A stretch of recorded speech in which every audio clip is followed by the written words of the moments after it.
again, and welcome to the third and final day of the Latin American Virtual Forum, with content from BlackRock and produced by Bloomberg Linea. My name is Nicholas O'Connor.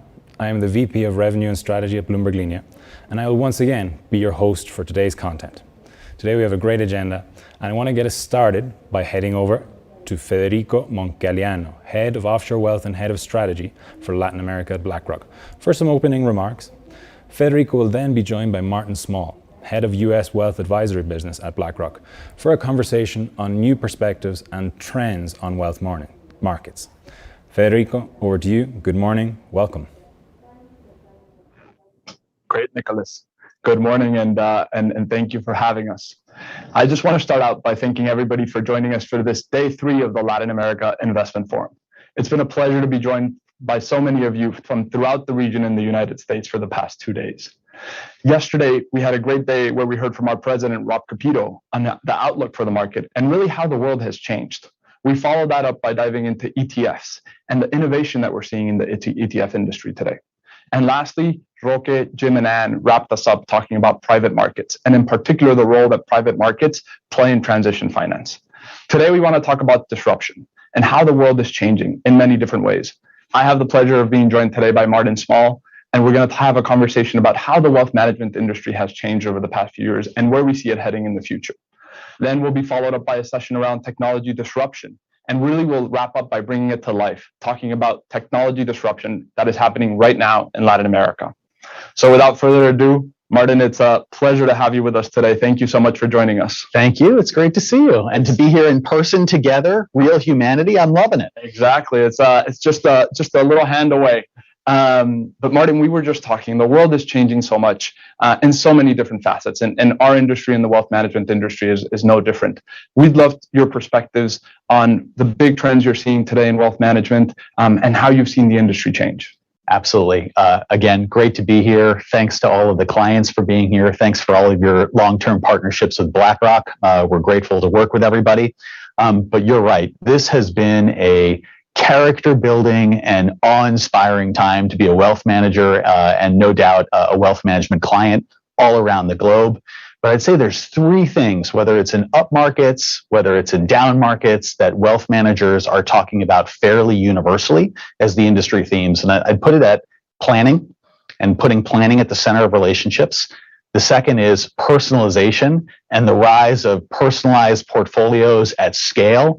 And the third thing is the digitization of absolutely everything, digital. On planning, it's about putting financial planning at the center of a relationship and working with clients on their long-term financial goals, not about whether they beat the benchmark in the current quarter or the year. And that has I think the net effect of helping clients secure financial and retirement security over a long time, stay invested for the long term. I think that's been a net benefit to the industry to shift to that language rather than beating benchmarks. Second thing is I think it makes relationships more holistic. It makes them more long term. It makes them less fleeting. It makes them less about markets and more about plans. The second is personalization and personalized portfolios at scale. It doesn't matter whether you're going to a small firm, a big firm, a global firm, a US player. Everyone is talking about how to make portfolios more personalized. And I think that's attached to the first, to planning, right? Which is portfolios should match plans. But when we talk about personalization, it's a word we hear all the time. You and I will hit on personalization more in this session. What do I really mean by personalized? Personalized means something that is co-curated with clients, meaning that the client participates in the actual shaping and choices made in the portfolio in a collaborative way, not in a way where I hand you a portfolio as an advisor.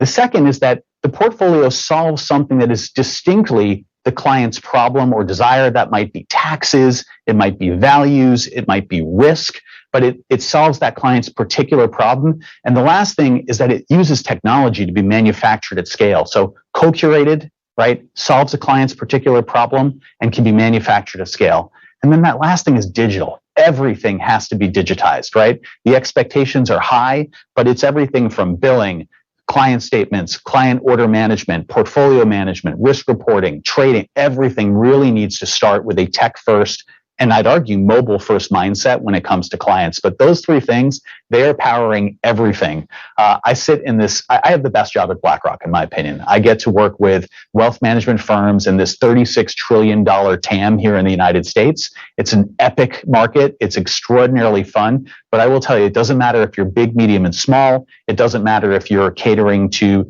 the emerging mass affluent, the mass affluent, high net worth, ultra high net worth.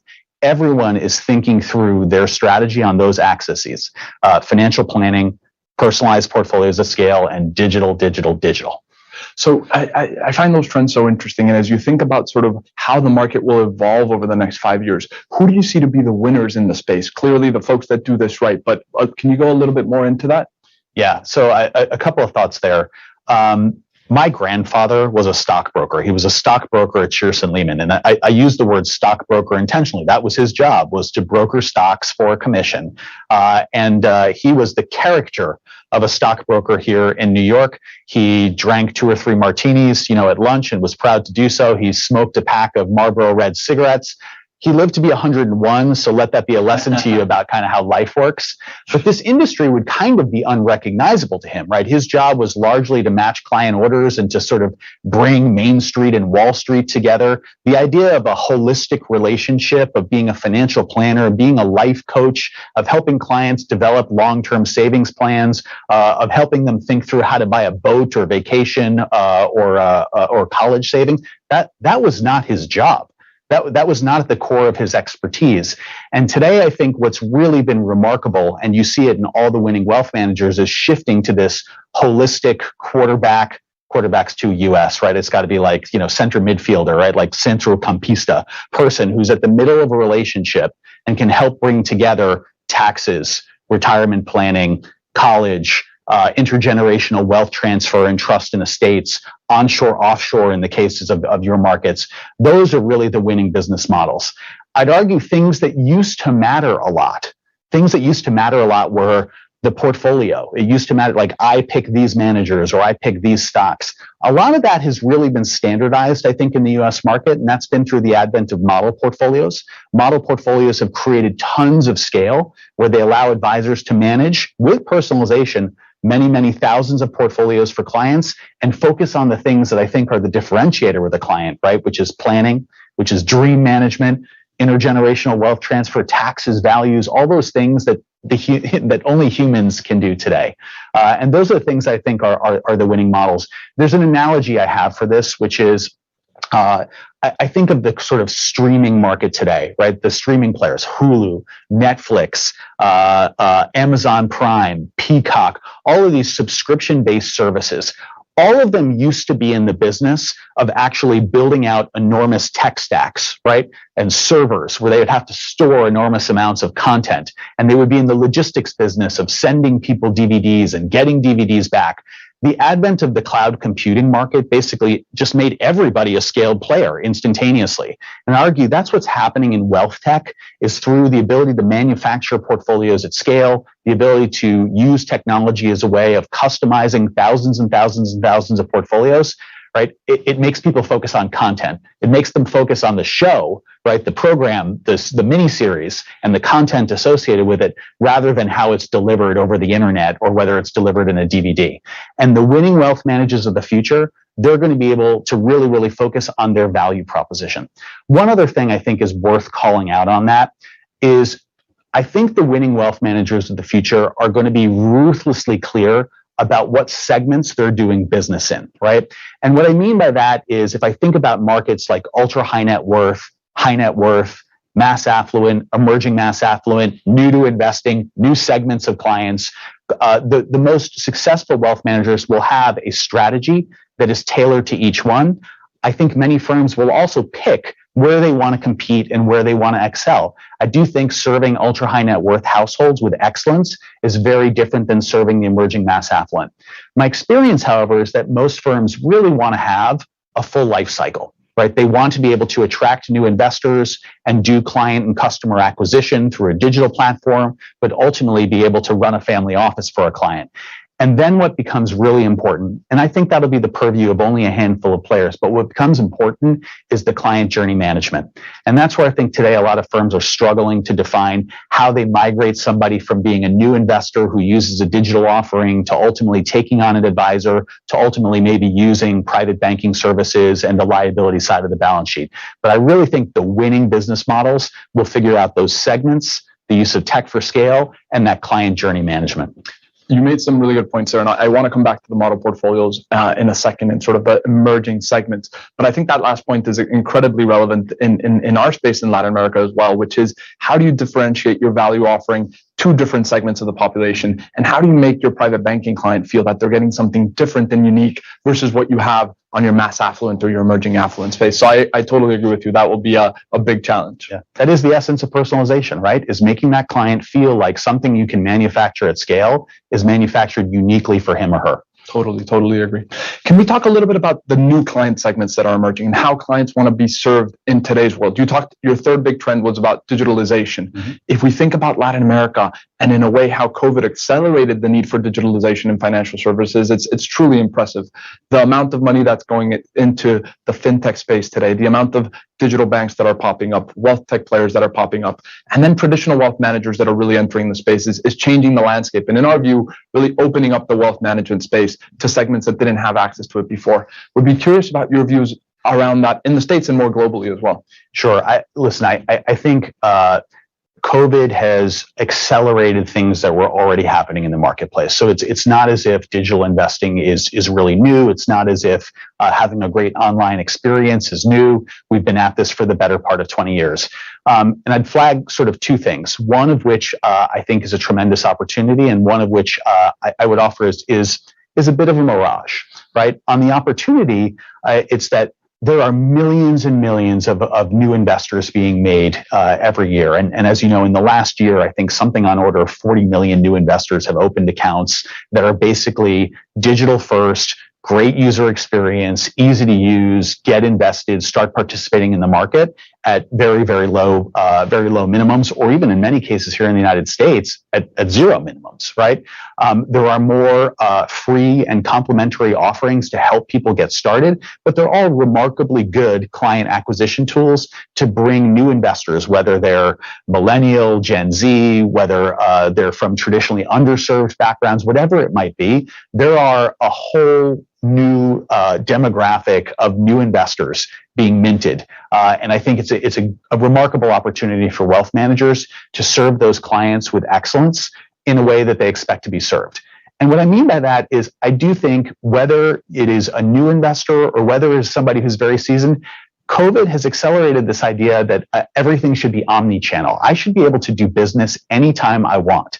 I should be able to sit in my pajamas in the middle of the night and log into my account and have a great experience where I can consume research, advice, generate trade ideas, manage my own money, leave a note for my advisor. But I should also be able to raise somebody on a screen pretty seamlessly for a conversation with a certified financial planner over a trickier topic.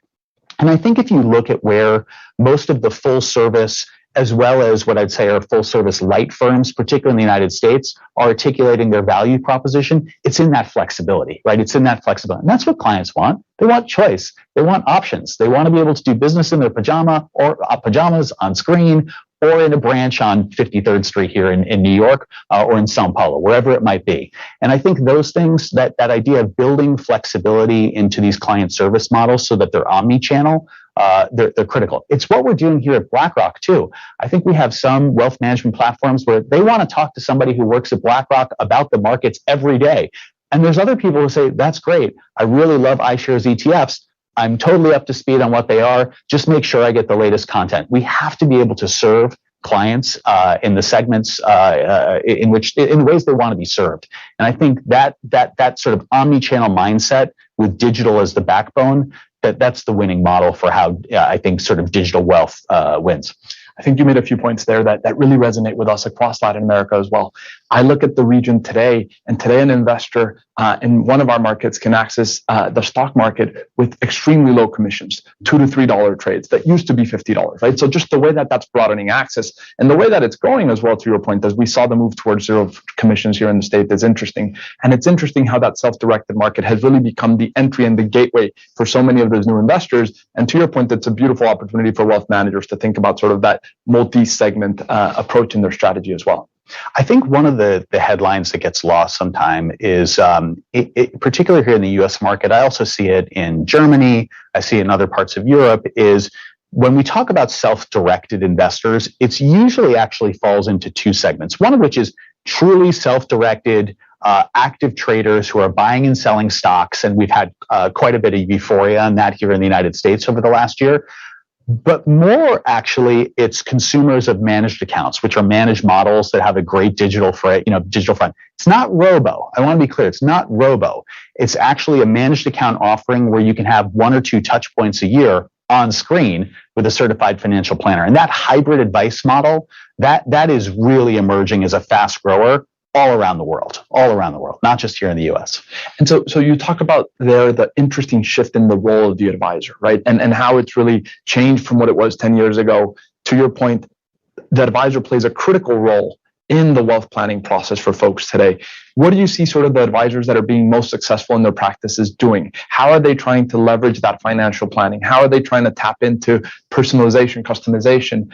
Would be great to hear your perspectives for the advisor. Yeah. So one thing I wanted to inject here, which is just, I think it's important context for why the advisory model of the future is changing, is largely just the growth of fee-based wealth management all around the world. And so I think, in the US, if you were to roll the clock back 7-8 years, about a third of our market was fee-based, meaning 2/3 of the market, advice was paid for through commissions and retrocessions and things like that.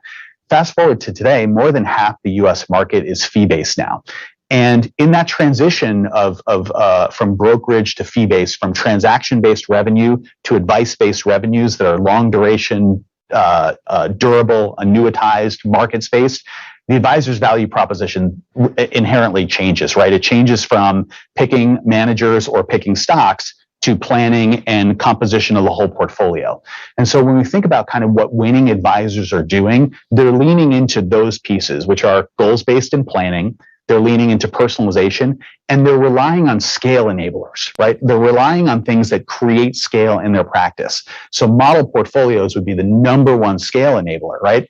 So when we polled advisors 5 or 7 years ago here in the US market, and we asked them, what's your biggest problem? They say, I have a crisis of capacity. I'm trying to manage my clients' portfolios to generate different trades. I've got to go out and do 400 orders every time there's a new rebalancing.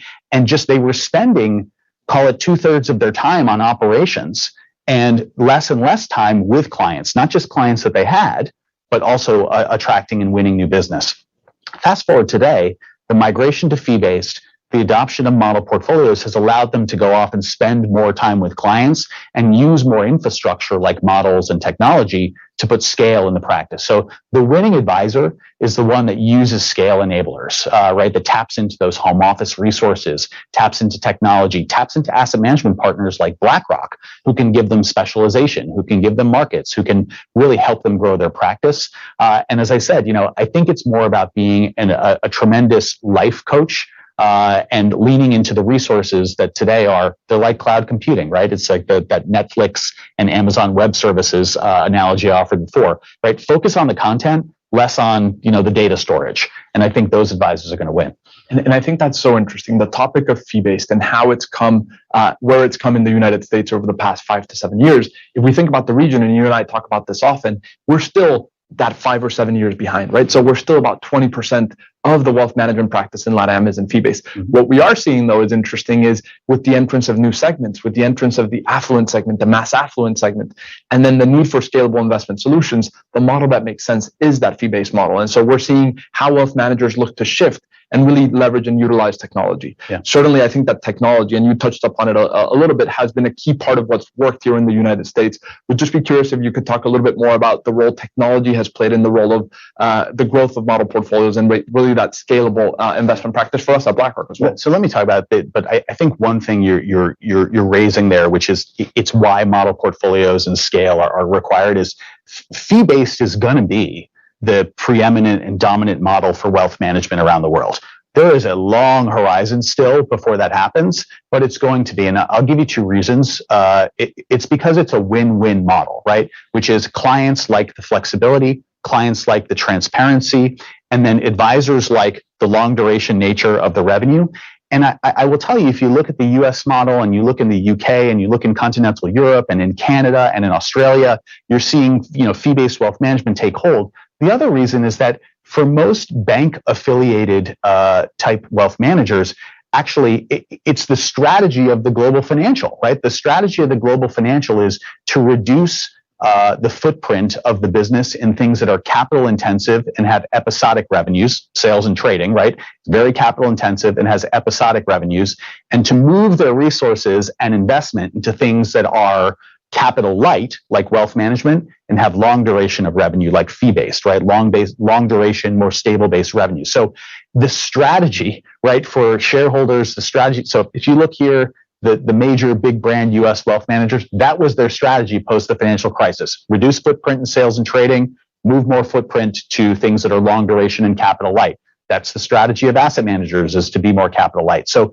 the trends over all this time are powering fee-based wealth management from the client side, from the shareholder value side, and from the regulatory side. So this is here to stay. I can tell you, I think the world will one day, I probably will be retired, I hope, but the world will one day be 100% fee-based. I can't give you the horizon for that, but I'm telling you, those are all of the forces. And so it's because it's the client's interest, the advisor's interest, the shareholder value interest. And that's the reason that when you move to fee-based advice, everything becomes about that whole portfolio conversation. Everything becomes about personalization, and everything becomes about how to manufacture those portfolios at scale. And so let's talk about models for a second in that context. But they have to be, the reason models are going to get bigger is because fee-based wealth management is going to get bigger. And models themselves have proved to be enormous scale enablers for practices. So one thing I'd call out, one of the things that we see in data very, very clearly and very consistently is that advisors who have adopted a models-based practice experience higher growth rates than those who haven't. The reason for that is they spend more time with clients. They spend more time winning assets away, and they spend more time attracting new clients. They're also able to have a scalable, repeatable, definable, customizable process that sits in technology, and you can substitute out one ticker if a client wants something different. And so that growth of models, customization, it's really being fueled by these technology backbones. Last thing on that is, I'd say there's two archetypes in models, right? There's maybe three, but one is home office models, right? So for many of the large global financials with wealth management businesses, they're already building these huge centralized CIO investment offices. That's historically been the European private banking model. Here in the United States, you really see that across the traditional national wirehouses. But now you're also starting to see it across the independent wealth managers who are using technology firms as a way of creating centralization and creating model portfolios.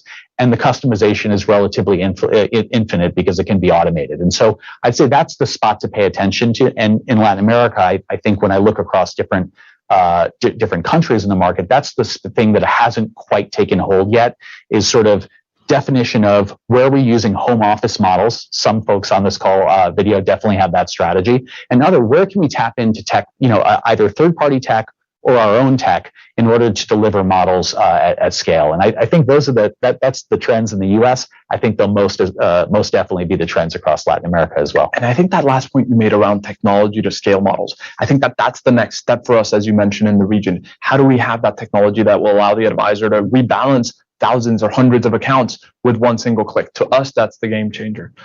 Martin, but I can't let you go without talking a little bit more about personalization, because you mentioned it up front. It's such a relevant theme in how portfolios in the wealth market are changing today. Would be curious your views on personalization the shapes and the forms that it's taking today, and then what are we doing at BlackRock around it, where I know that you're leading some really interesting efforts there. Sure. So again, come back to the definition of personalization, right? Which is it's co-curated with a client. It solves a client's distinct problem or investment objective, and it can be manufactured at scale, right? That's our definition of personalized portfolios at scale. So a couple of things is, I think the winning portfolio of the future, right, is one that goes beyond the public markets and it moves from the traditional stocks and bonds 60-40 to something that's more like 50-30-20, right? So it's 50% equities, 30% bonds, and 20% private markets. And that has not taken hold yet. But if you look at the liability hurdles that people have, the growth targets that they have, they're going to have to start blending public and private together in order to really have portfolios that meet long-term client objectives. So the winning portfolio of the future will start with moving from just all public markets to one that is public-private. The second is that it will integrate clients' individual objectives more. So in the US, tax is a huge part of that, right? The client that lives in the state of New Jersey has a very, very different tax profile than the one that lives in Texas or Utah. If you look at most of the way portfolios are manufactured today, we don't really draw huge distinctions across our client base, but that has to be the starting place. So traditionally, we built portfolios first through the lens of risk and return. We need to actually flip that. We need to start with the client's individual tax circumstance and after-tax portfolio construction. I actually think this is pretty global. After-tax portfolio construction for taxable investors needs to be a Nobel laureate winning field. It's not today, right? There's a lot of Nobel Prizes given out for Markowitz and sharp returns and risk and efficient frontiers, but all those things assumed away taxes. And taxes ultimately are going to be the things that consume most of what our clients use to pay for groceries, right? Our clients don't pay for groceries with unrealized, gains and losses. It's with the after-tax dollar. So that tax piece is important. The other thing that I think is enormous, though, is ESG and values-based investing.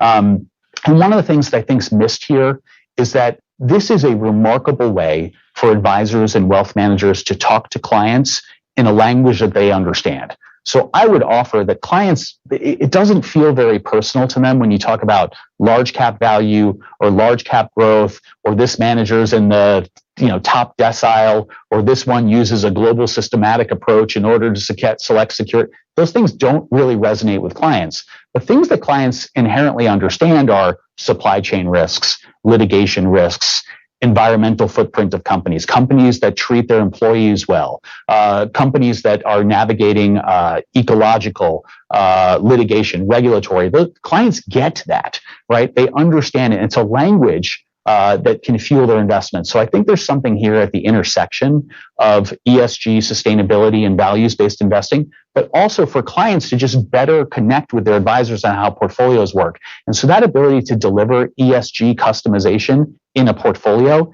it's not just a way of creating outcomes across risk and return. It's a way of creating better client conversations that keep clients and advisors more connected. And I would argue to you, keep clients more connected with their portfolios and invested for the long term. And then the last thing I would say just around this is private markets. And traditionally, I would say all wealth managers around the world overvalue daily liquidity. They overvalue daily liquidity. They want instant access to money. Could not agree more. Right? And the reality is they don't withdraw that much, right? And so there's research at BlackRock that we've done at the BlackRock Investment Institute suggesting at a high level, if you had a 5% annual withdrawal rate, a 20-year horizon, and say a 7% return target, you could have up to 20% of your portfolio in non-daily liquidity investments. And so I think there's remarkable opportunity to both diversify portfolio into private markets, but also improve kind of income and risk return profiles using private markets, and being able to integrate those things into models. That's where we're spending a lot of time here at BlackRock and having sort of hybrid public-private, both products, but also model portfolios. And I think those things will fuel, the portfolio of the future. It's 50-30-20, it's personalized, it's tax smart, and it's digitally engaged. And I think to your point, those are some really interesting points. But when you talk about the importance and the global relevance of tax, that's certainly something that's every day more and more relevant across Latin America. And it's even more relevant when we see the flow of money between the onshore and offshore markets, right? So coming from the region to the US and back. And I think that what really that has done for us in the region, it's really opened up the spectrum of investment opportunities, right? So the ability to tap into private markets across the US and Europe is certainly something that is a changing proposition for end investors across the region today. Yeah. The other thing I'd say, just that I think all of us are going to have to contend with, is that historically, and particularly in Latin America, the way to access sort of global, global stock markets and global bond markets, right, investing, right, you could buy the S&P 500, for example, in the United States, and you would have implicit global diversification because those companies had global business models. But I think we really have to mark this period in history right now as the beginning of some of the deglobalization or sort of uncoupling of global markets. And I think if you're trying to build diversified global portfolios, wealth managers are going to have to be more deliberate about where they get their US exposure, their European exposure, their emerging, their developed market exposure, because it's not going to be through long one market. And all markets aren't going to be as inherently global as they used to be. And so I think this portfolio of the future is also a way thinking through thematic investing. The sector-based investing is not going to capture thematics for digital markets, for example. So I think there's great opportunities to connect clients with these trends, but also improve portfolios. But you got to be purposeful about it. You can't just be long, broad US markets or broad European markets and capture all that global diversification anymore. And this is, again, where I think working with firms like BlackRock can be of huge benefit to our clients. Leverage us for that stuff. We can be a tremendous scale enabler. We can be your cloud computing for those things. So I hope everybody gives that a shot here on this call. Certainly. Well, look, I think it's an exciting time to be in wealth management. As you said, for us, it's a privilege to work with so many of our clients out there as we navigate these changing times. It's changing from a business model perspective. It's changing from what our end investors want, who the end investors are, and then, as we talked about at the end, throughout portfolios. So, Martin, thank you for being with us today. I know we're looking forward to having you visit us throughout Latin America, hopefully pretty soon later this year. But it's been a pleasure. Thank you so much for joining us. Thanks to you, and thanks to everybody for joining. We appreciate, again, all the partnership with BlackRock, and I am looking forward to getting on that plane and seeing everybody. We will be there soon. Well, before handing back to Nicholas, again, as Martin said, just wanted to say thank you to all of you for joining us for the partnership with BlackRock. And we really look forward to all the conversations that we will have. Before handing it back to Nicholas in Mexico City, we'll pause for a short video. Thank you all again for joining us for this conversation.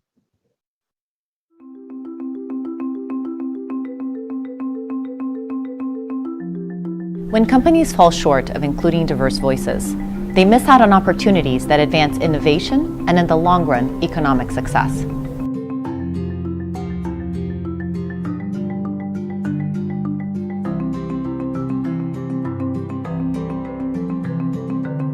Through our fiduciary lens, we closely review how companies are promoting a diverse, equitable, and inclusive workplace.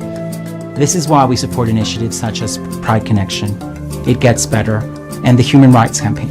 We also support women in finance and the 30% Club.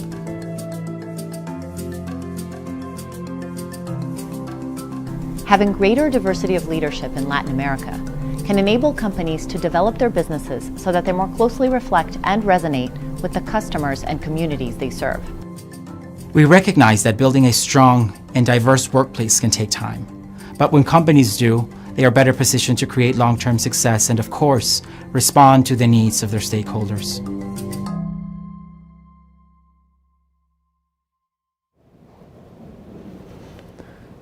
Thank you very much, Federico and Martin, two real rock stars. That was incredible. Great way to start off our third day here at the event. Now, as we prepare for our next session, I just wanted to remind you that you can find more great content from BlackRock on their YouTube and their social media channels. So do please follow, like, and subscribe for more information. I would also like to reiterate that the highlights and features from all 3 days of this event will soon be on BlackRock's YouTube channels and on Bloomberg Linea's YouTube channels. We will have extended versions of all the content from day 1 and day 2, and also some choice highlights that will be very easy to consume across different platforms. We are filtering all through that excellent content in order just to provide those sort of bite-sized insights for the audience. Now, yesterday, we mentioned some of BlackRock's podcasts. El Encuentro, their podcast in Mexico, and The Bid, their global podcast. Now, personally, I'm a big fan of podcasts. I'm a big fan of both, so I do recommend tuning in. You can find those on Spotify and other platforms. I also recommend that everyone tuning in check out Bloomberg Línea's daily podcast. La Estrategia del Día, which is available in Mexico, Argentina, and Colombia, is just a fantastic production, and I'm sure everyone tuning in today would enjoy listening to it. Now, next up, we have a very exciting session. Indeed, it is one of the sessions that I've been most looking forward to over the 3 days. We are going to be joined by Michio Kaku, theoretical physicist, best-selling author and popularizer of science, and Lance Braunstein, head of Aladdin product at BlackRock. Now, they are going to be discussing technological disruptions and the endless opportunities that they provide across Latin America. Now, some of our audience in Latin America may not be too familiar with Michio and his work. So let me take some time to tell you a bit more about him. Now, be prepared. This is a long CV, but it's very interesting and I think it gives good context to the conversation we're about to enjoy. So, Dr. Michio Kaku is one of the world's most widely recognized figures in science. He has written 5 New York Times bestsellers. His latest bestseller is The God Equation, The Quest for the Theory of Everything. I think I read that. I'm pretty sure I read that, and I very much enjoyed it. He is the science correspondent for National CBS This Morning TV. He has a weekly science radio show that is heard in 100 cities across the country. He has 4.5 million fans on Facebook, and more than 1 million people follow him on Twitter. So we're talking about a real science superstar here. He has hosted numerous science specials on the Discovery Channel, Science Channel, BBC TV, and has appeared on The David Letterman Show, Good Morning America, Today Show, CBS Late Show with Stephen Colbert, HBO, and The Stephen Colbert Report, CNN, The History Channel, PBS TV, National Geographic, and all the major news media. I don't think I left anyone out there. He was recently chosen as one of the most influential physicists in the world today by Academic Influence. He graduated summa cum laude in physics from Harvard in 1968, graduating first in his physics class, which is to be expected given his profile. He received his PhD from the University of California at Berkeley in 1972, and he has taught at the City College of the City University of New York for 45 years.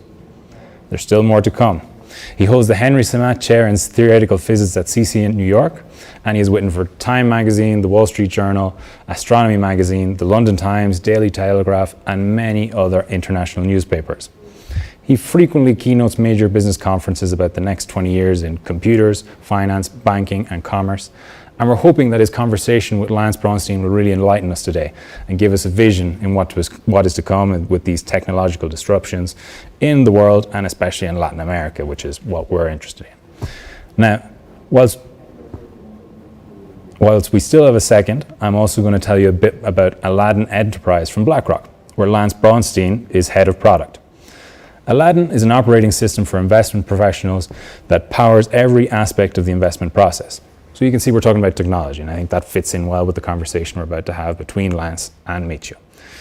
The Aladdin software is an end-to-end portfolio management software that combines sophisticated risk analytics with comprehensive portfolio management tools, trading, operations, compliance, and accounting tools on a single platform. With a single standardized data set, Aladdin brings clarity, efficiency, scalability, and cost savings to the entire investment lifecycle. Aladdin's native risk analysis makes Aladdin a truly end-to-end platform. Aladdin drives collective intelligence, providing tools to help organizations communicate effectively, address problems quickly, and make informed decisions at every step of the investment process.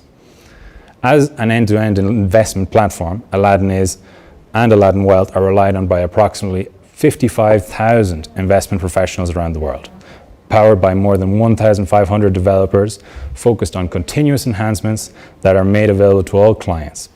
Delivered as a hosted service, including the Aladdin technical infrastructure, system administration, and interfacing with data providers and industry utilities. BlackRock operates a data and analytics factory with more than 600 professionals focused on creating and quality controlling data and analysis for clients. BlackRock also supports business process design and implementation, third-party data sources and middle office operations, data management and system configuration services. So you can say that Aladdin is a flexible solution for the entire investment process across all asset classes, including alternatives. Now, I think we're almost ready to go back in the studio in New York City. So I'm just going to check in and see if we can get live with Lance and Michio.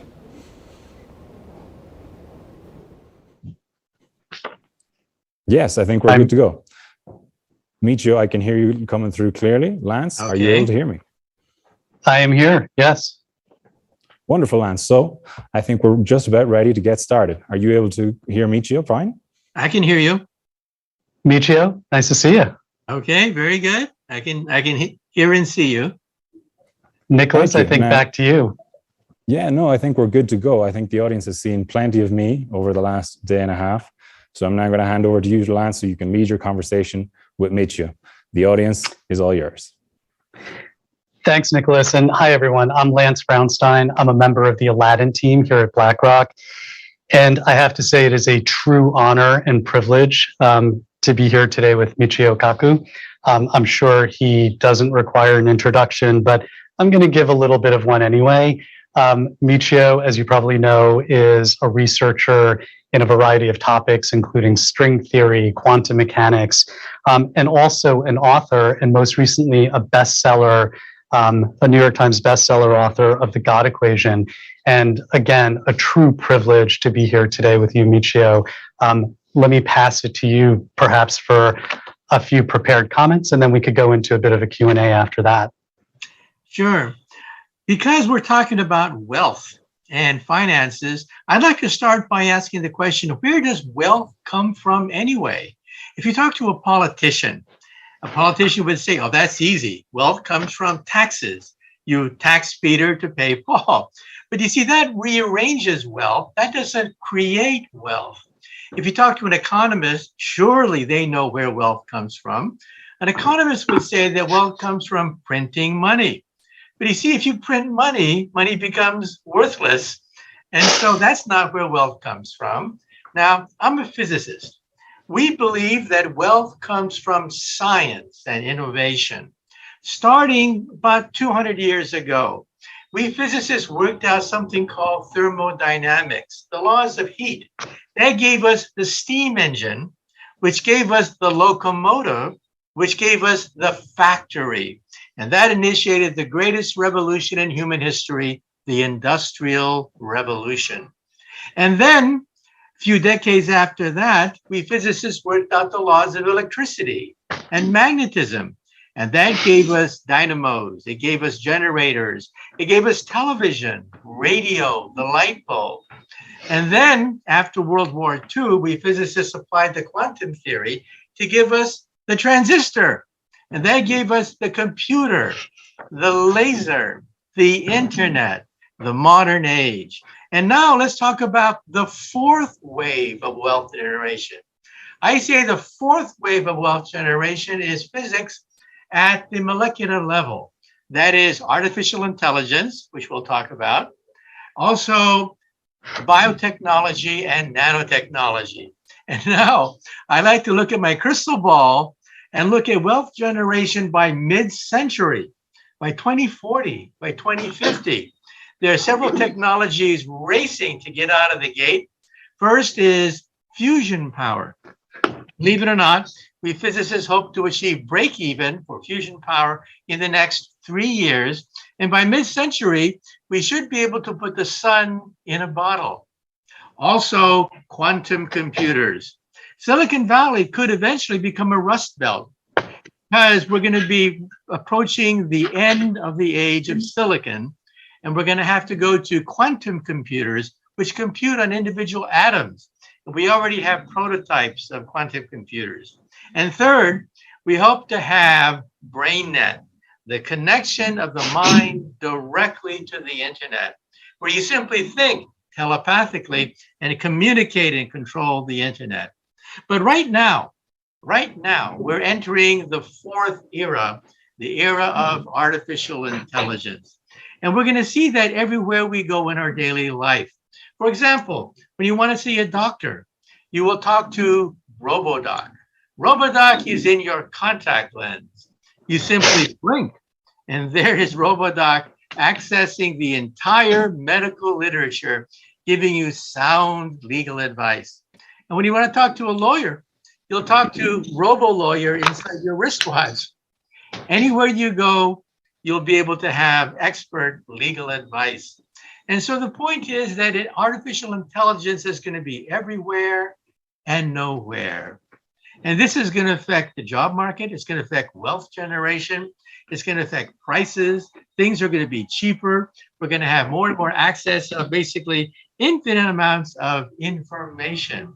And so these are just some of the enormous developments that we expect to see in the fourth wave. Oh, by the way, medicine and biotechnology is also being revolutionized. In the future, when you go to the bathroom, your toilet will analyze your bodily fluids and tell you that you have cancer or have cancerous cells and cancer colonies growing in your body. In other words, the word tumor could disappear from the English language. Once we have your toilet connected to the internet, analyzing your bodily fluids for cancer cells, cancer colonies, cancer enzymes, perhaps decades before cancer forms. So these are just a few of the miracles that await us in the era of artificial intelligence. Michio, that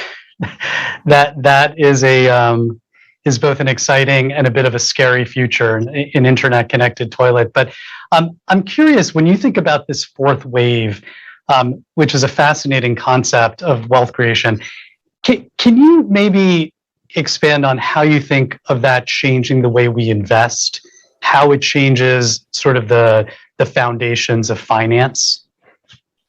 Well, first of all, you have to realize that when you invest in things that generate prosperity, to generate wealth.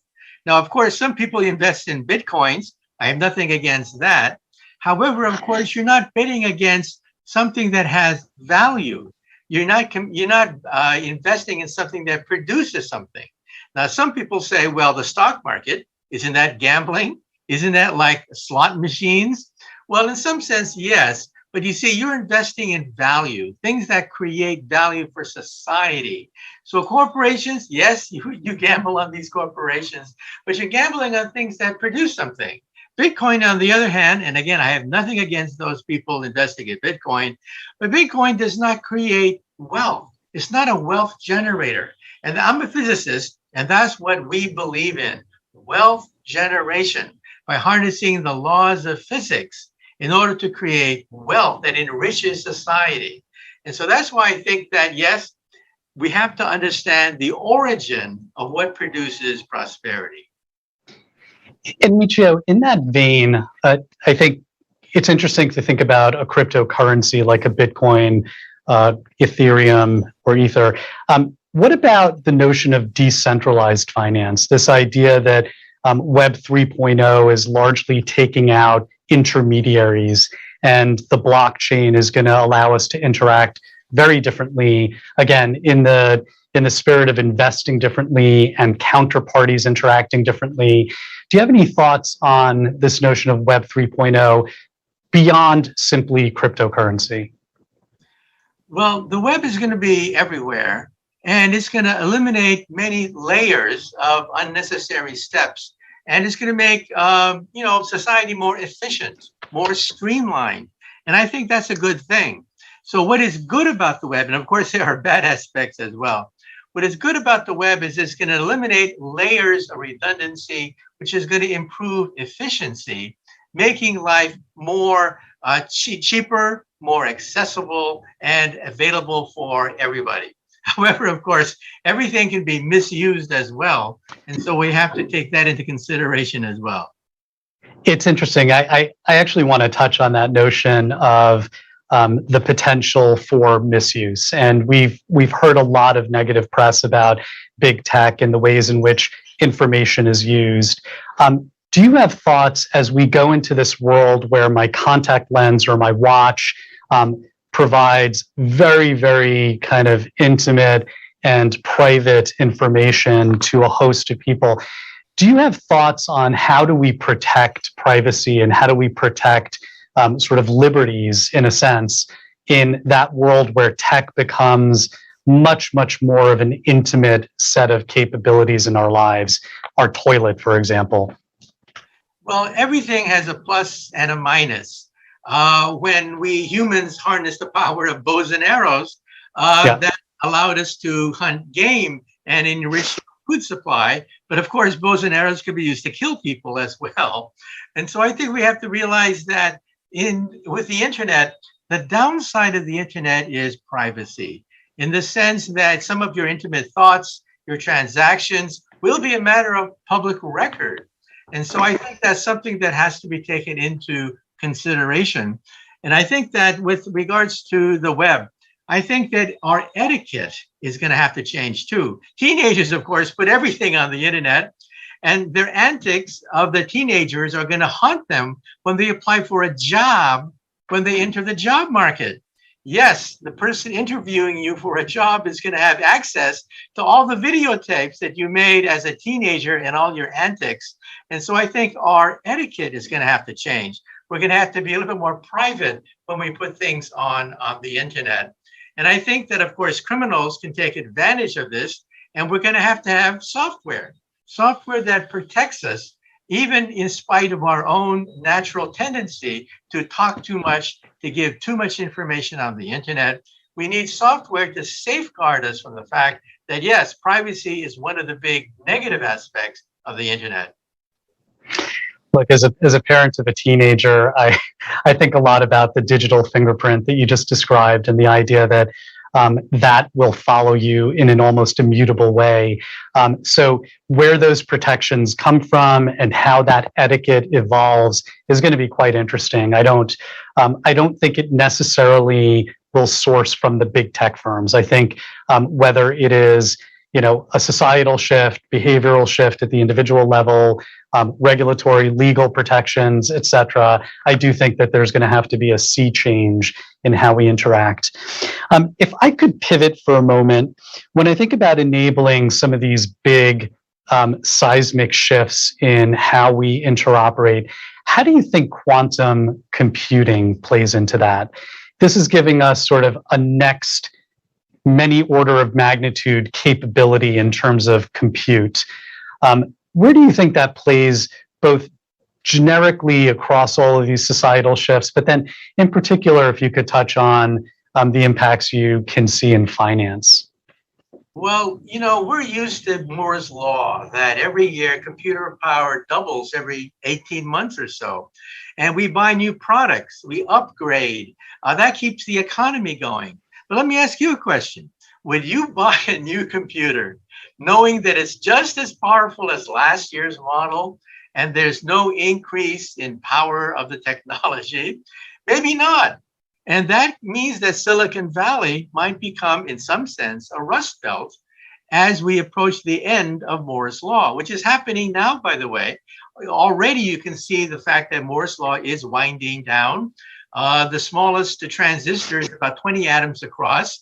And when it is 5 atoms across, then of course you get leakage, quantum effects occur as a consequence. And the chip basically melts because of a meltdown in power consumption. And so we're going to have to go to quantum computers. But quantum computers compute on atoms. They're not ready yet. They're still in the experimental stage. However, we have quantum computers that are in operation. You can get on the web right now and get into several servers which allow you to play with quantum computers right on your laptop. And so quantum computers are here. It's not science fiction, but the power of quantum computers is perhaps 10, 15 years still in the future. And of course, one group to worry about these things is the CIA. Quantum computers eventually could be so powerful it'll break any of the codes that protect your bank accounts and your internet transactions. And so that's going to create a big headache for those people involved with computer security. Yeah, you do worry about crypto in a world where a quantum computer is many orders of magnitude ahead of what we have today in terms of compute. Do you imagine in finance a set of use cases like being able to run a different quantum of Monte Carlo simulations, for example, as being a shift in how we interact with markets? Is that one of the ways or one of the use cases that you imagine will fundamentally change in a world where quantum computers are like present and active in our lives? Right, I think so. You see, whenever we make projections on the market, we have to make approximations. We have to guess. We have to look at previous transactions and previous trends, and then basically guess how they will proceed into the future. Look at all the algorithms used by financial institutions. They're based on assumptions. However, quantum computers allow you to reduce the number of assumptions to make your estimates much more realistic. So, for example, is a corporation really making money or not? It's difficult because you have so many parameters involved. Quantum computers will allow you to manipulate a vast number of approximations and different parameters to give you a much more accurate assessment of where the market is going. A lot of the guesswork, a lot of the approximations will be eliminated. And that's the beauty of quantum computers. We'll be able to vastly increase the number of parameters that we work with, so that these algorithms of today, which are kind of primitive, will become very more accurate in the future. Yeah, which is a very cool prospect, and I imagine has application in many other fields. I think about climate science, for example, the world of global climate modeling. That relies on massive parameterization and simplification of physics equations. In a world of quantum computers, that obviously will change, and we'll be able to do much more of the science. Exactly. You realize that when you start to model the weather, you have to make enormous approximations.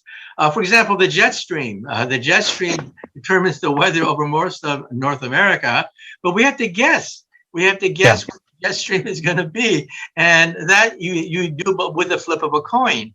And also, you have to divide the entire globe in terms of squares.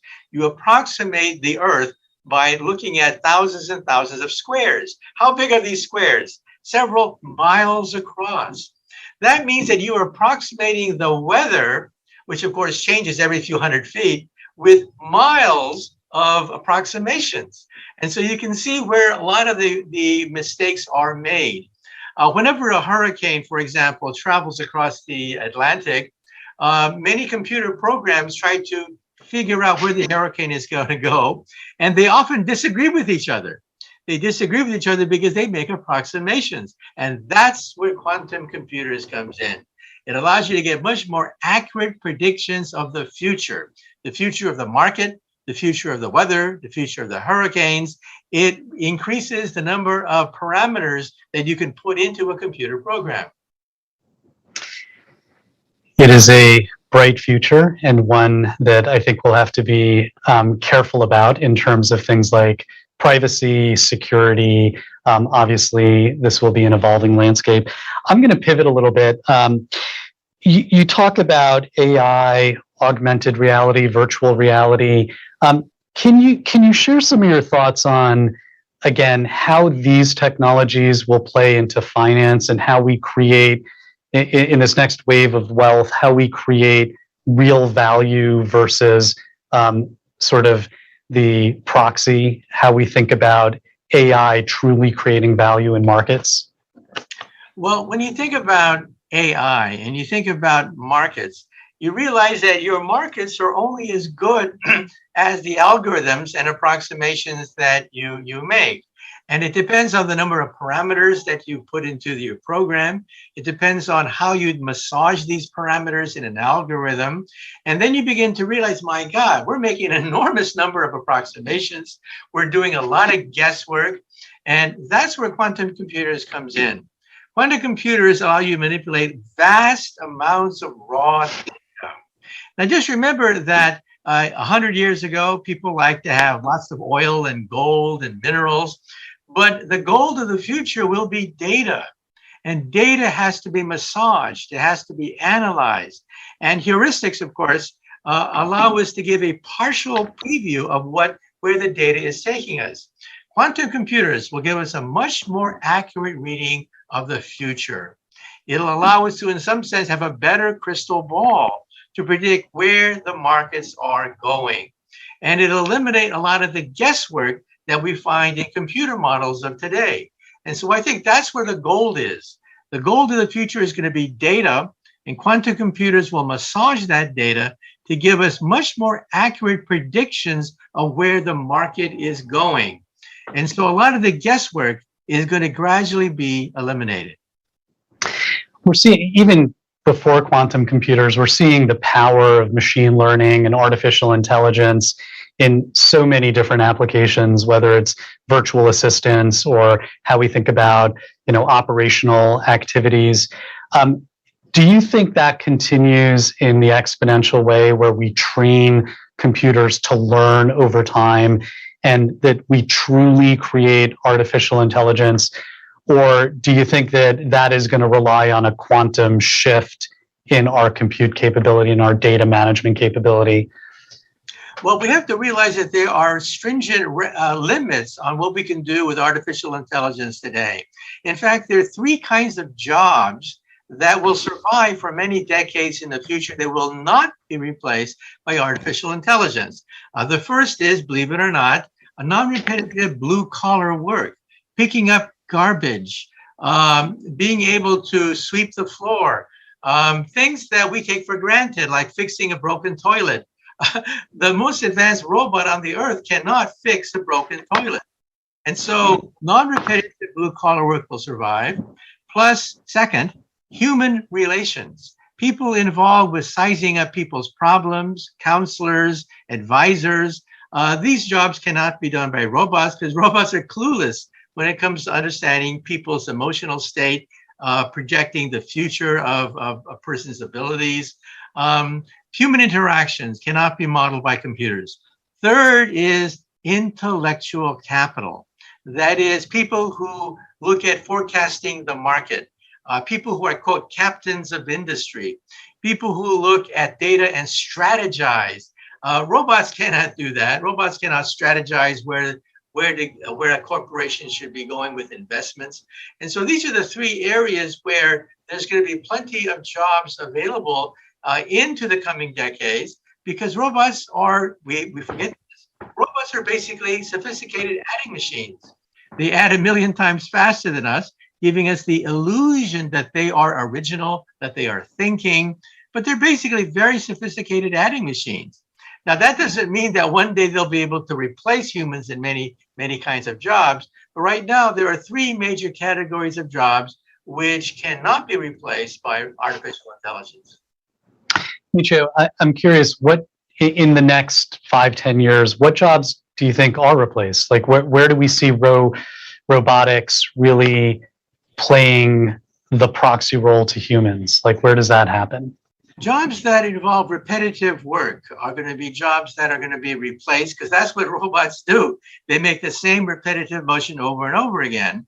However, this also means that certain jobs are going to be impacted by this.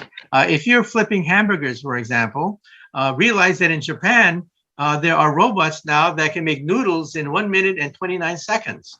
You ask for noodles and a robot prepares the noodles.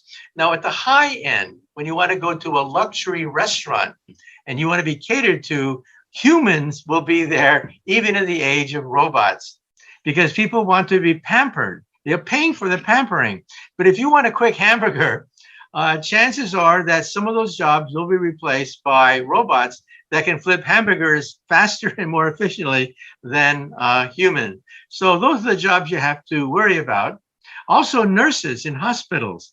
A lot of the menial work, that is giving medicines to patients at 4 o'clock in the morning, a lot of those jobs will be done by robots that's scurrying around hospitals, taking out orders, delivering medicines, taking people's temperature, things that are repetitive and doesn't require judgment. Those jobs are going to be replaced by robots. Very interesting. So if I sort of pull everything together,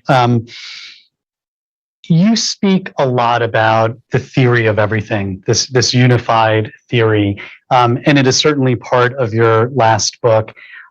I'd just be curious if you could take all the ideas that you just shared with us in the last 20 or so minutes and perhaps kind of zoom out to this theory of everything idea and just share with us, like, what does that mean to you? And, how are you spending your days expounding on that theory of everything? Yes, people ask me, well, what do I do for a living? Because, of course, it's very difficult to be a futurist and get paid for it. I'm a professor of physics, and I work on what is called the unified field theory, string theory, which we think is the theory that eluded Einstein for the last 30 years of his life. Einstein said that he wanted to read the mind of God. He wanted to understand where the universe came from, a single equation that would unify all the laws of nature, and we think we have it. The paradigm is music, the music of tiny little vibrating strings. Each vibration corresponds to a subatomic particle. So this would be an electron, this would be a quark, this would be a meson. Different vibrations of a tiny string gives you all the subatomic particles. So the particles of nature are nothing but musical notes on a string. What is physics? Physics is the harmonies you can play on vibrating strings. What is chemistry? Chemistry is the melodies you can play when these strings bump into each other, creating molecules. What is the universe? The universe is a symphony of vibrating strings. And then what is the mind of God that Albert Einstein spent so many decades chasing after? The mind of God is cosmic music resonating through hyperspace. That would be the mind of God. And that's why I wrote the book, The God Equation, in order to impart the excitement that we physicists feel that finally we could be, we're not sure, but we could be closing in on the fabled theory of everything. And when you say closing in the next number of years, you think we derive the God equation? Do you think that is imminent and in our lifetimes? It could happen any moment. We have the basic equations of string theory. We have to pull it together into a coherent theory. Maybe somebody watching this program will be inspired to find the theory of everything. And I give them a word of advice. If you ever find the theory of everything, be sure to tell me first. And we'll publish together and we'll share the Nobel Prize together. Well, Michio, I hope for your and their sake that happens. And I'm curious, just in the spirit of, your musical metaphor, are you a musician? Like, have you taken inspiration from music in your life as you develop this string theory? Well, yes, I've played the trumpet all my life. However, now I live in Manhattan, and it's impossible to play the trumpet in Manhattan without all your neighbors complaining. So I've had to drop that. But yeah, music, we think, is the metaphor.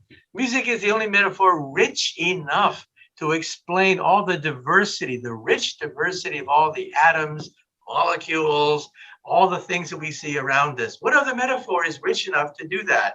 And so it's the music of tiny vibrating strings that give us the subatomic particles that give us what is called the quantum theory, which will eventually be the basis for Wall Street as Wall Street converts to quantum computers.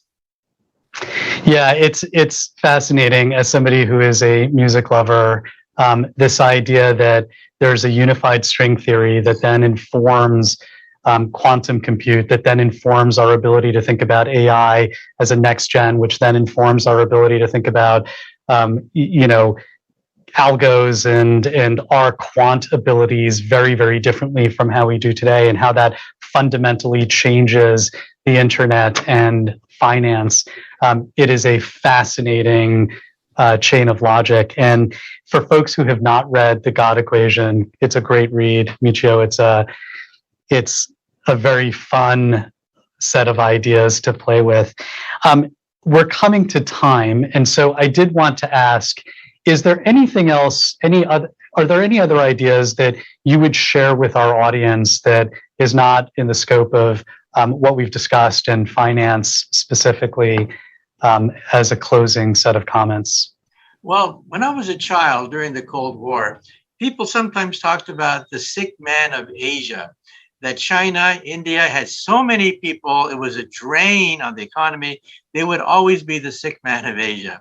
No one talks about that anymore. Why? Education.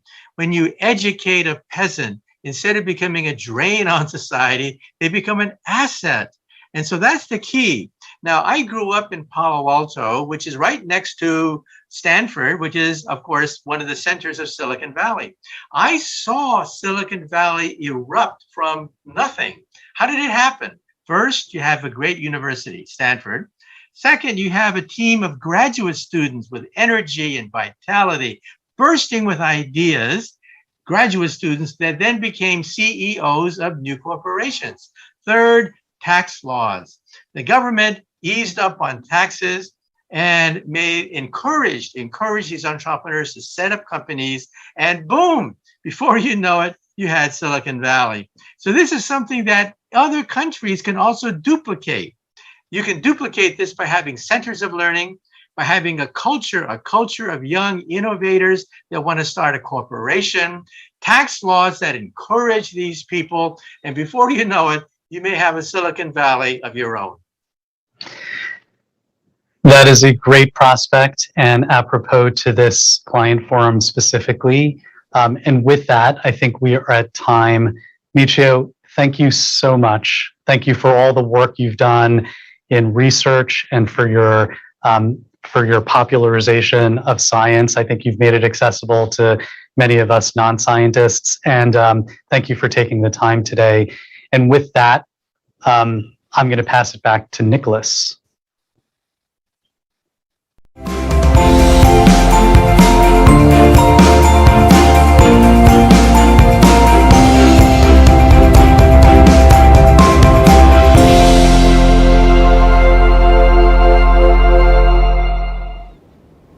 Hello again, it's me, Nicholas, back here in the Mexico City studio. Many thanks to Lance and Michio for that fascinating conversation. I'm now very much looking forward to our next session, and I'm delighted to have the ability to speak with Karina Sage, Country Manager of Brazil at BlackRock, and Louise Cooperstrom, Chief Strategy Officer and Interim CMO at Betterfly. We're going to be discussing disruptions and why they are important in Latin America. Karina, Louise, it's great to be here with two leaders in their respective industries. Could you get us started by introducing yourselves? Louise, let's start with you. Yeah, hi, everyone. My name is Louise. I am Swedish, actually, but working in one of the fastest growing companies in Latin America. As Nicholas mentioned, I'm the CMO and Chief Strategy Officer for Betterfly. And I've actually been with the company since the start when we were Burn to Give in a different iteration of the company. And before that, I had the great pleasure of working with Karina. In somewhat coincidentally, we're in this conversation together, but it's great to see her again. And we kind of professionally grew up together at BlackRock. I was there for over 9 years. Fantastic. Karina, do you want to introduce yourself as well for the audience? Hi, Nicholas. Thank you, everyone, for having me here. Good to see you, Louise, even if virtually again. So I'm currently the country manager of our Brazilian business. I've been at BlackRock for 15 years now. I like to say that I started when I was 12, just so I don't fully date myself. I've had a very nonlinear career at BlackRock. So even though I've been at the firm for most of my career, I've worn many different hats. I started out in our fixed income investments business. I moved out to our product development team. Then I spent some time as part of the senior management team for the Latin American business. And now I'm leading our commercial efforts in Brazil. So it's been an exciting ride. Really excited to be with you guys today. Now, I should note that you can see in the back of my background, you can see pictures of who my real bosses are. Those are my two children. So I have two boys. One is 5 and one is 3. And those are the ones I really follow on a day-to-day basis, irrespective of what's going on in my career. Wonderful, Karina. Thanks for sharing. Louise, I'm going to come to you for the first question. I'm usually based in Chile, currently in Mexico City for the event, but I'm usually based in Chile, so I'm well aware of Betterfly and its growth and a bit of the hype around it. Can you tell us a bit more about the story of Betterfly, its growth, and its mission in the region? Absolutely. So I think actually the best way of describing what Betterfly is, because we get that question quite a bit, is to just tell the story of how this company came to be. And if you were based in Chile, you may have come across us in a different version, which was Burn to Give. So the first concept that we started with was this idea that you could exercise and give those calories that you spend exercising to someone who needs them, right? Burn to give. And it was a really simple concept that resonated with people immediately. When you described that, people completely understood what it was. And we started with an MVP almost 4 years ago. And the first MVP that we did, we had 200,000 people joining that MVP. And we realized at that moment that this concept of it's more powerful to do something and help someone else than to help yourself. And that we kind of just went with that. We never had an idea of how to monetize this concept. We just knew there was something there. And as we continue to talk to individuals, to companies, et cetera, we started looking at a slightly different problem, which was a lot of companies were interested in our concept, but what we realized was that for employees in Latin America, only 5% are offered benefits. So that's how we entered into this benefit space, where the idea was that can we create an all-in-one platform that would give people the opportunity to have access to tools that could help you improve your physical well-being, your mental well-being, and your financial well-being, while also helping yourself, your family, and the community, right? So having this intrinsic motivator that is maybe bigger than yourself. And when we're coming to the helping your family, the concept was really, can we create a life insurance product that grows with your healthy habits? So not only does everything that you do on the platform help yourself, but it increases life insurance coverage and also earns you what we call better coins that you can donate to social causes of your choice. So that's how that idea has evolved. And I'm sure there's, this is just the first iteration. And when we launched the benefit platform, we became Betterfly in November of 2020. And since then, we celebrated our anniversary last year. And at that point, we had 2,600 clients. So you can imagine the absolutely explosive growth and what that means from needing to onboard clients per day. So, when we started the company, we were 10 people. We're now almost 600 people. So it's just been an incredible journey. And we are just very recently joining Karina in Brazil. So we launched in Brazil in November, and we're launching now Mexico and Ecuador in May, and are aspiring to be in all of Latin America by end of year.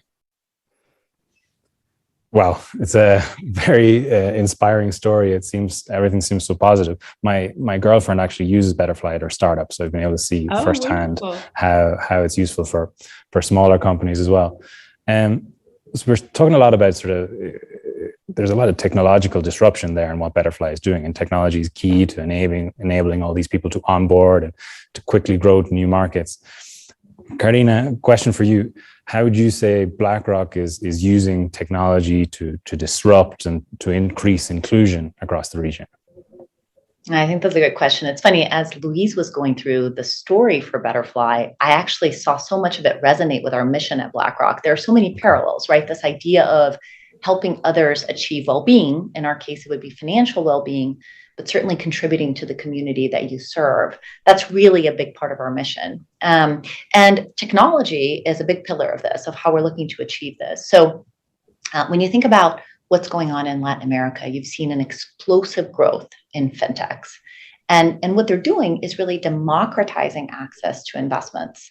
And BlackRock obviously has its own technology platforms, but is also working with fintechs across the region to be able to allow them to provide investments to underserved parts of the population that didn't have access to these investments before. And that's particularly meaningful in commodity-based economies where there's a lot of volatility. Investments provide a different income stream and helps shield some of these individuals from that volatility. And so BlackRock's really working with fintechs in many different ways.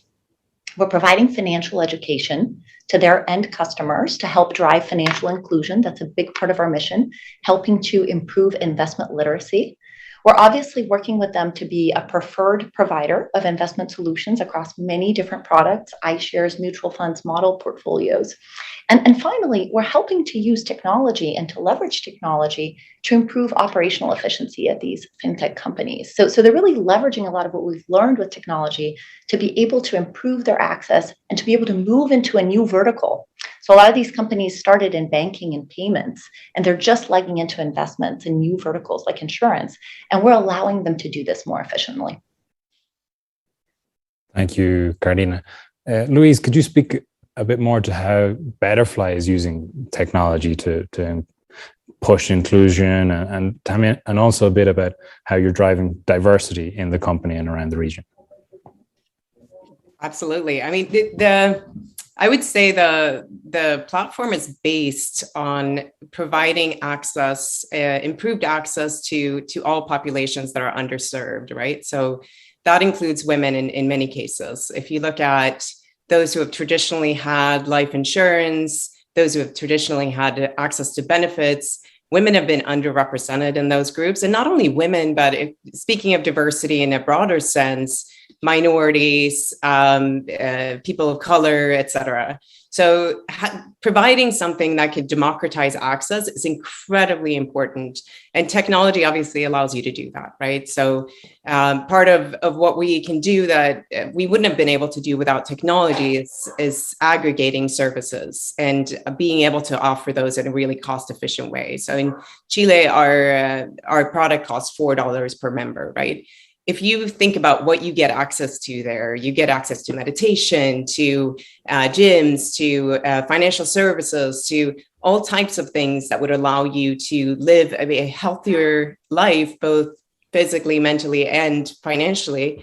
And being able to aggregate those services means that we can do that at scale and also offer it at a lower cost, right? So that's really the powerful part of technology. It also allows you to bring people along on a journey.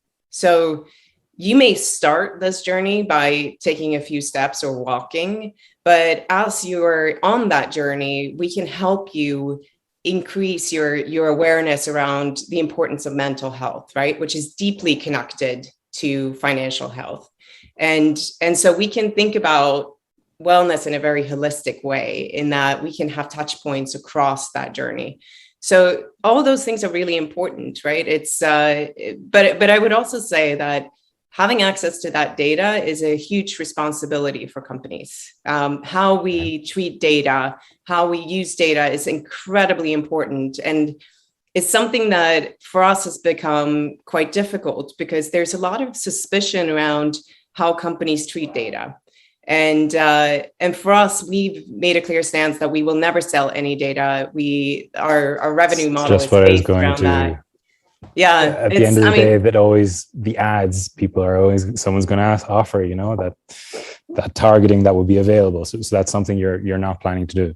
No. So we kind of come out strong and said, look, we're never going to sell data because this, yes, it has been a way, I think, especially in the last wave of technology companies that, you know, there was the saying that data is power, and it is. Data is power, but that power comes with a sense of responsibility, right? And you have to take that responsibility really, really seriously, especially when you're doing things around health and financial services. So we had to build a revenue model that did not require us to do anything with the user data, and that the user data could remain the user's data. So, you know, that's a really important piece, and you know, this is provided to users either through their employers or through the insurance company that pays for it. The user never pays, but obviously there's a very huge benefit for them to be able to be given these products, maybe for the first time in many cases. So yeah, this is a really exciting way to be able to offer this at scale to people who may not have had access to, especially life insurance, I would say, which is a product that has traditionally been sold, not bought. And hence, the person who would receive that call was probably quite wealthy. No, definitely. It sounds very interesting. And I think it speaks well to that point about inclusion, and bringing these to more people and across societies in Latin America. Cardina, I wanted to ask you about specific inclusion initiatives you might have at BlackRock currently that might be similar or that might have similar goals as what they're trying to achieve at Betterfly. Yeah, absolutely. So I think BlackRock really thinks about inclusion in two different ways. I think we think about what we can do to improve inclusion within the company, but also to improve inclusion in the communities that we serve, right? So we've been talking a lot about technology democratizing access to investment, but let me take it a little bit differently. Let's think about how we include underrepresented groups in the conversation. So BlackRock has been doing a couple of things. Let me call out some of my colleagues in Mexico, for example. We've been working very closely with some organizations like Laboratoria in Mexico to improve the representation of women in technology jobs. So Laboratoria provides training for underserved females who have never had access to technology training, and then helps to place them in technology positions. So helps improve the representation of women in technology industries, which we know is an industry where, much like financial services, females are dramatically underrepresented.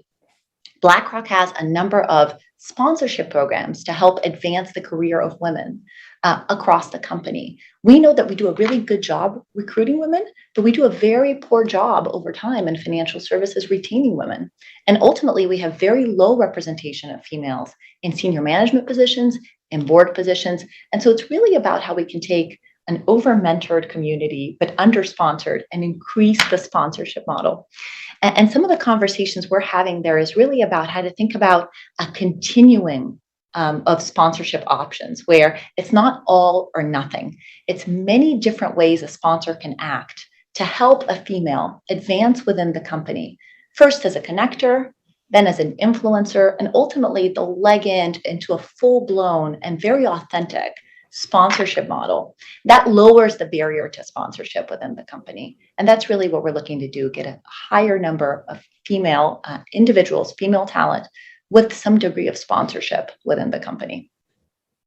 So I have to just jump in here because having worked at BlackRock, I was a recipient of many of these services. And I feel very privileged to have been able to work for a large company that had the resources to do that, and was very, very thoughtful about how do you identify talent? How do you grow talent? How do you connect talent with others, right? And really take, I think what BlackRock did really well was take huge bets on people, right? It wasn't that you necessarily needed to have done the role to be able to be given the role. I think they really was comfortable taking large bets. And that's absolutely required if you're thinking about how to make your leadership more diverse, is that sometimes you're not going to find the perfect person. You're going to have to just trust that the person comes with the right set of thoughts and abilities to be able to do a job, even if it doesn't look perfect on paper. And I have to say, as a startup, this is actually really, really hard because you can imagine, right? You're trying to grow from 10 people to 600. How thoughtful can you possibly be in those decisions? BlackRock, when we were talking about how to increase participation of women in leadership positions, we're thinking about how do we identify 5 women in each of those positions who could take the job when it becomes available, right? This is not possible for us to do. We're just like trying to hire as many people as we can. We call all of our friends. And so it becomes this virtual cycle when you have women in the company, because what happens with networks is that you tend to have people in your network that look and feel like you, right? So once you hire that first woman or the first person of color or what it is, you all immediately be given access to a group. And the most difficult thing is to break through, is to find that first person that you trust, who's going to be able to hire more people, who are going to be able to convince other people to join. And so this is, we actually put a statement out there that by end of year, we want 50% of women in our leadership positions. This is incredibly hard, but if you don't make that statement, no one's going to get it done, especially when you're just like trying to get through the day, right? So but it is making sure that at least in those first few hires, you get women in those positions, because it's going to give you access, and it keeps on rolling once you have that access.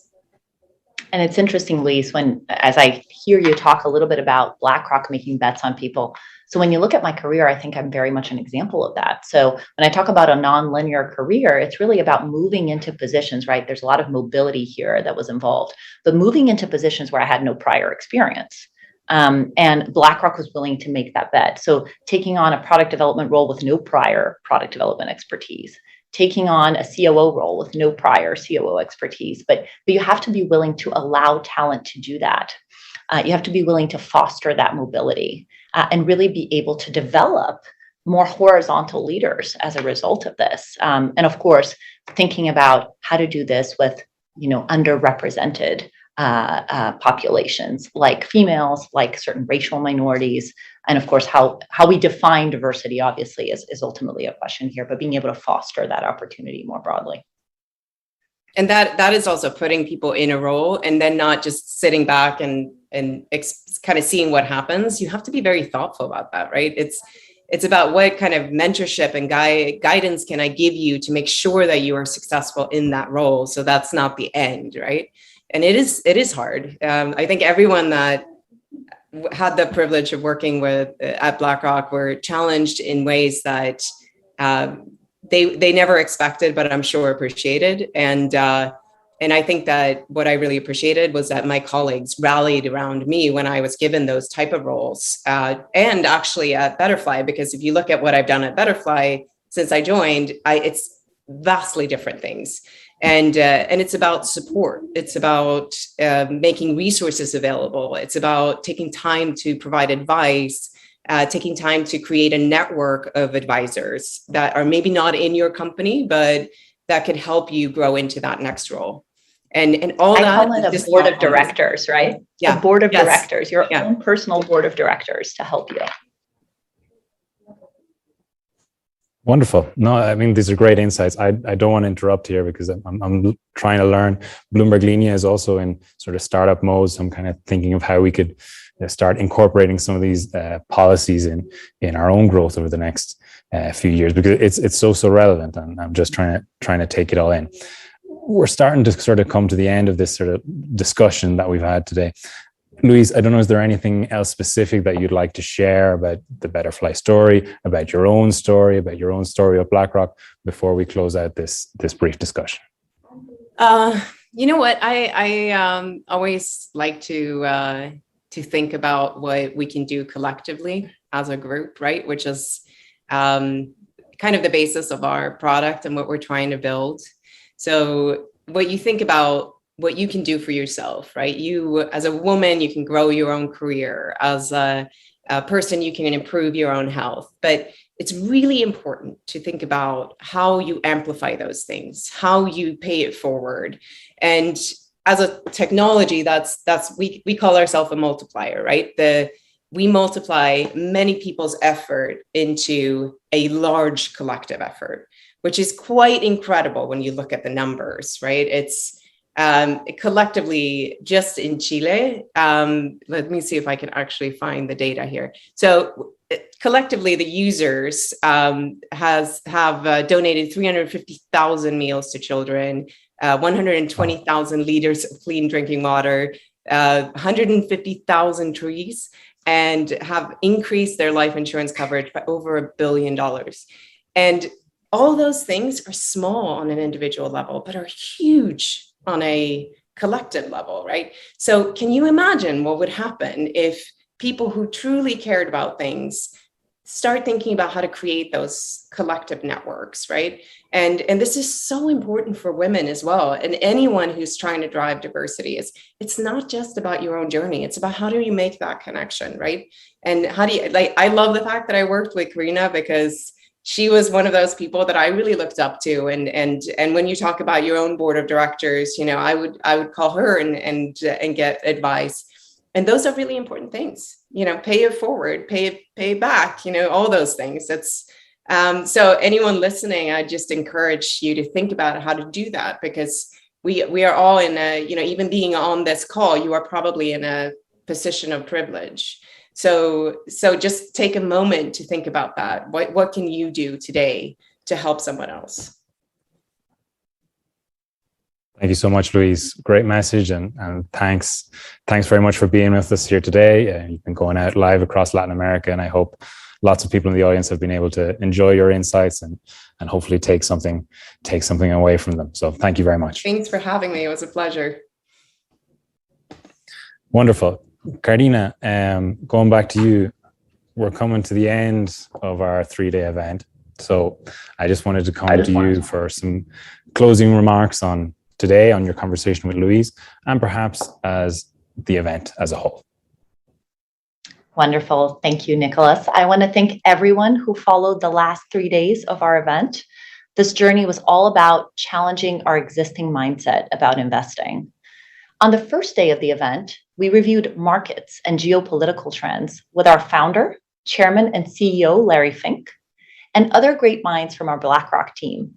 They shared their perspectives on the growth of capital markets, the role that emerging markets play in investments today, how to live with inflation, and the transition to a net zero economy. Rick, in particular, shared his views on how rates might not end up being as high as folks expect, but might likely stay higher for longer.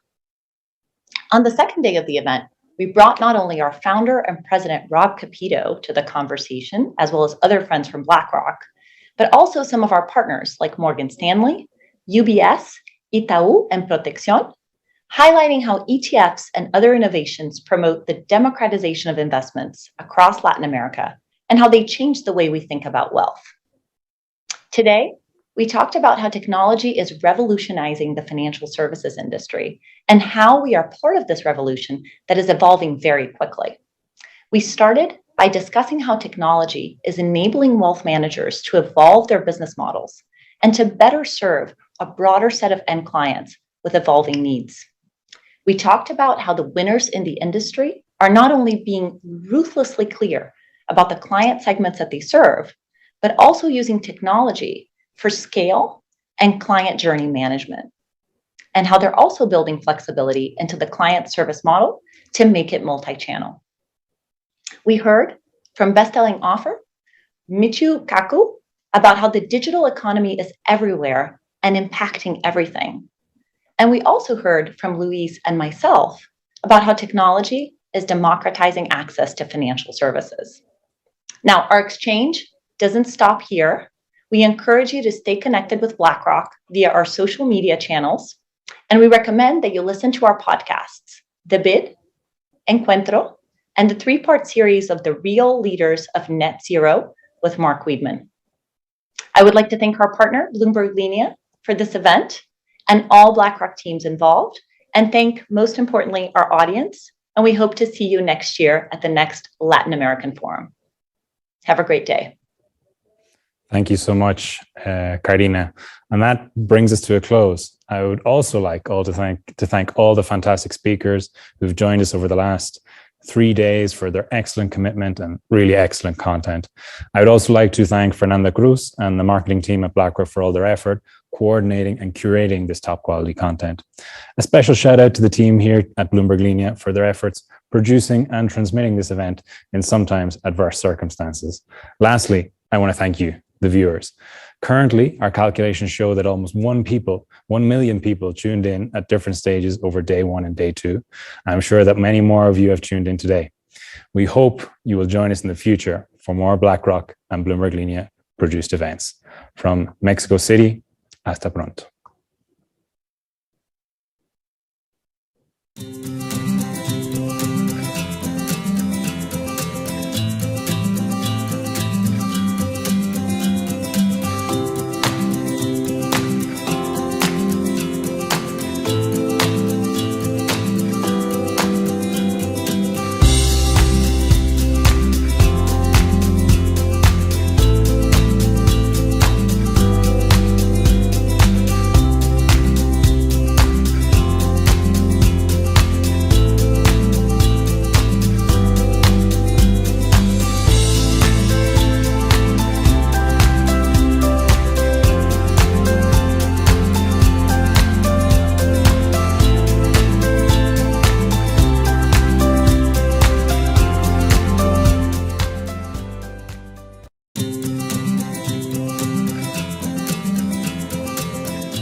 With the help of Fundación Bancolombia and BlackRock, I was able to study user experience. Through this program, I was able to strengthen my soft skills and emotional intelligence, helping me not only to have a new perspective about user experience, but also about myself.